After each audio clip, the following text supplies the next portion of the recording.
ಮೇಳಕ್ಕೆ ಹೋಗಿ ಮುಳುಗಿದ್ರೆ ಏನು ಪುಣ್ಯ ಬಂದ್ಬಿಡುತ್ತಾ ಅಂತ ಅಂದರೆ ಹೋಗಬಾರ್ದು ಅಂತ ಅವರ ಆದೇಶ. ಸೋನಿಯಾ ಗಾಂಧಿ ಹೋಗಿಲ್ಲ, ರಾಹುಲ್ ಗಾಂಧಿ ಹೋಗಿದ್ರ? ಇಲ್ಲ.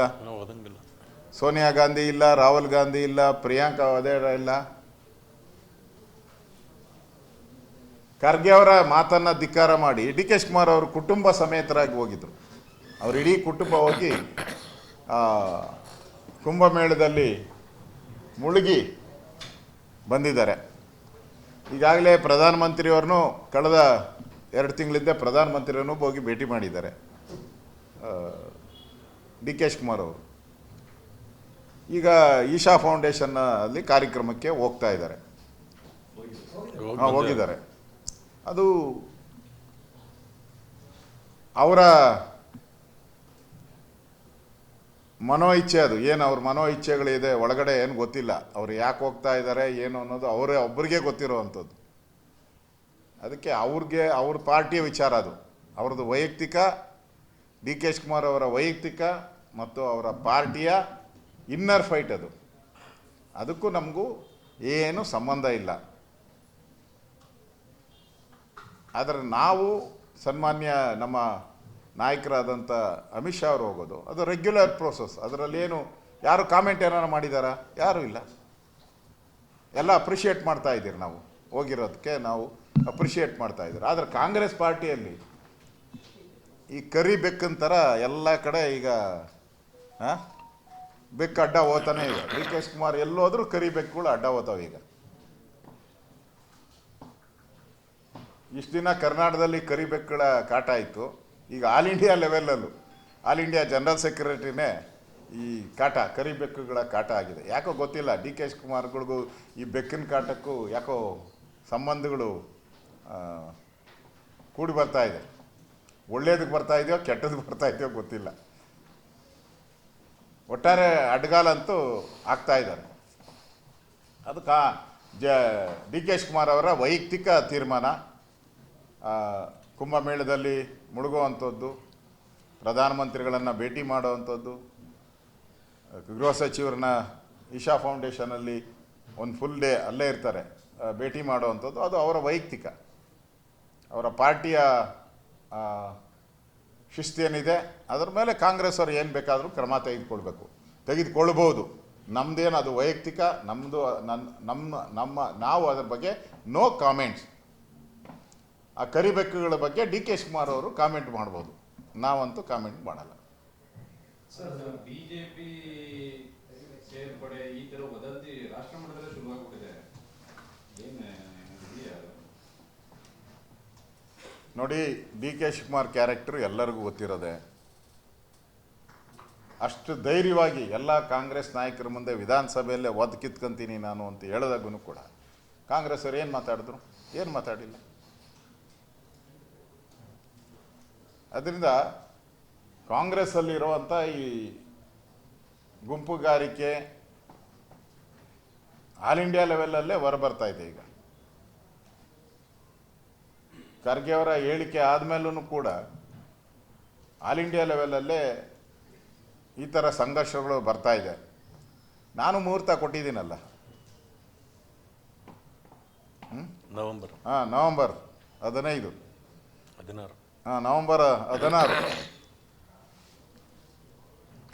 ಆ ಮುಹೂರ್ತದ ಪರಿಣಾಮನೇ ಇದೆಲ್ಲ. ಈಗ ಏನೇನು ನಡೀತಾ ಇದೆಯೋ ಆ ಮುಹೂರ್ತದ ಪರಿಣಾಮ. ಭಾಳ ಜನ ಇದ್ದಾರೆ ಕಾಂಗ್ರೆಸ್ಸಲ್ಲಿ. ಏಕನಾಥ್ ಶಿಂದೆ ಅವರು, ಅದರಲ್ಲಿ ಡಿ ಕೆ ಶಿವಕುಮಾರ್ ಅವರು ಒಬ್ರು ಇರ್ಬೋದು. ಅವ್ರು ಹೇಳಿದಾರಲ್ಲ, ನನ್ನ ಉಪಯೋಗ ಮಾಡ್ಕೊಳ್ಳಿ ಅಂತ ಇವತ್ತು ಸಲಹೆ ಕೊಟ್ಟಿದ್ದಾರೆ ಎಲ್ಲರಿಗೂ, ಇಡೀ ಕರ್ನಾಟಕದ ಜನತೆಗೆ. ನನ್ನಿರೋ ಟ್ಯಾಲೆಂಟನ್ನು ಉಪಯೋಗ ಮಾಡ್ಕೊಳ್ಳಿ ಅಂತ ಹೇಳಿದ್ದಾರೆ ಅಲ್ವಾ ನಾರಾಯಣ ಸ್ವಾಮಿ?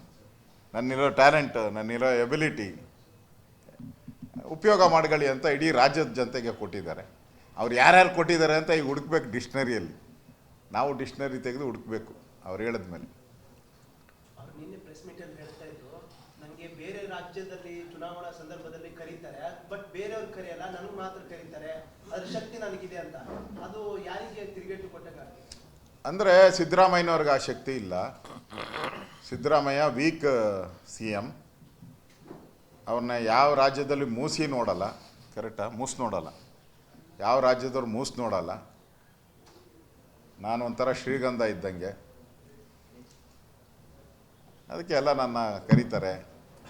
ಸಿದ್ದರಾಮಯ್ಯನವರು ಇವತ್ತಿಗೆ ಅವರು ಏನು ಮಾಸ್ ಲೀಡರ್ ಅಲ್ಲ, ನಾನೇ ಮಾಸ್ ಲೀಡ್ರು ಅನ್ನೋ ಮೆಸೇಜನ್ನು ಕಾಂಗ್ರೆಸ್ ಪಾರ್ಟಿಗೆ ಡಿ ಕೆ ಅವರು ಕೊಟ್ಟಿದ್ದಾರೆ. ಸರ್, ನೀವು ಹೇಳಿದ್ರಿ ಬಿಜೆಪಿನಲ್ಲಿ ಧರ್ಮಕ್ಕೆ ಜಾಸ್ತಿ ಒತ್ತು ಕೊಡ್ತಾರೆ, ನಮ್ಮ ನಾಯಕರೆಲ್ಲ ಹೋಗ್ತಾ ಇದ್ದಾರೆ, ಏನು ಸ್ಪೆಷಾಲಿಟಿ ಇಲ್ಲ ಅಂತ.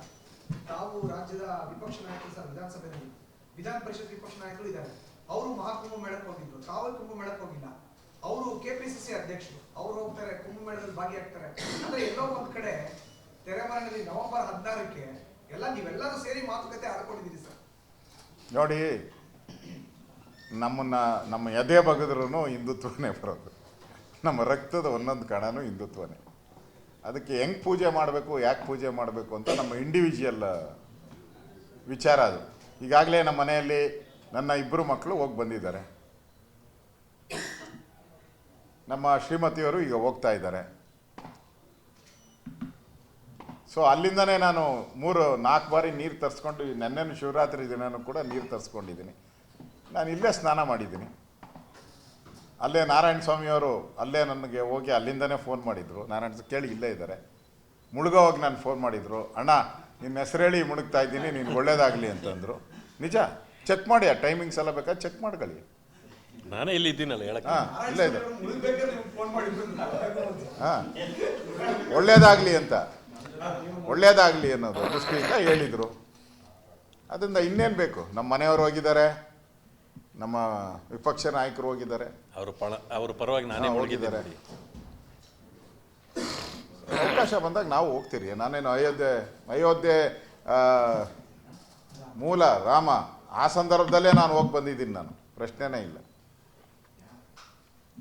ಬಾಬರ್ ಮಸೀದಿ ಹೊಡೆದಾಕೋ ಸಂದರ್ಭದಲ್ಲೇ ನಾನು ಹೋಗಿದ್ದೀನಿ.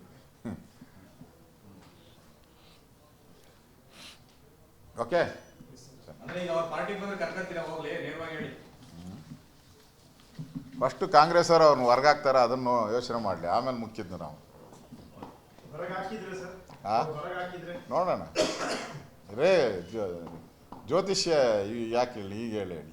ಅವರೇ ಹೇಳಿದ್ರು ಸರ್, ಆರ್ ಅಶೋಕ್ ಅವರು ಜ್ಯೋತಿಷ್ಯ ಕಲಿತಾ ಇದ್ದಾರೆ ಅಂತ ಅವರೇ ಹೇಳಿದ್ರು. ನೋಡಿ, ನಾನು ಡಿ ಕೆ ಶಿವಕುಮಾರ್ ಅವ್ರಿಗೆ ಜ್ಯೋತಿಷ್ಯ ಹೇಳೋಷ್ಟು ದೊಡ್ಡವನಲ್ಲ. ಈಗ ಕರ್ನಾಟಕದ ಘಟಾನುಘಟಿ ಯಾರ್ಯಾರು ಜ್ಯೋತಿಷಿಗಳಿದ್ದಾರೆ ಆಲ್ ಇಂಡಿಯಾ ಲೆವೆಲಲ್ಲಿ, ಅವ್ರನ್ನೆಲ್ಲ ಭೇಟಿ ಮಾಡಿ ಬಂದಿದ್ದಾರೆ ಡಿ ಕೆ ಶಿವಕುಮಾರ್ ಅವರು. ನಾನು ಜ್ಯೋತಿಷಿ ಅಲ್ಲ. ಆದರೆ ಒಪ್ಪಂದ ಏನಾಗಿದೆ, ನವಂಬರಲ್ಲಿ ಏನು ತೀರ್ಮಾನ ಆಗುತ್ತೆ, ಸತ್ಯ ಸಂಗತಿಯನ್ನು ಹೇಳಿದ್ದೀನಿ. ಜ್ಯೋತಿಷ್ಯ ಬೇರೆ, ಸತ್ಯ ಸಂಗತಿಗಳು ಬೇರೆ. ನಾನು ಸತ್ಯ ಸಂಗತಿಗಳ ಪರವಾಗಿರೋನು. ಈ ಎಲ್ಲ ನಾಟಕ ಯಾಕೆ ನಡೀತಾ ಇದೆ? ಮತ್ತೆ ನಾನು ಹೇಳಿದ್ದು ನವಂಬರ್ ಸುಳ್ಳಾದರೆ, ನವಂಬರ್ 16 ಸುಳ್ಳಾಗೋದಾದರೆ ಈಗೇನು ಎಪಿಸೋಡ್ಗಳು ನಡೀತಾ ಇದೆಯಲ್ಲ, ಯಾಕೆ ನಡೀತಾ ಇದೆ? ಇದರ ಮುನ್ನುಡಿ ತಾನೇ ಇವೆಲ್ಲ.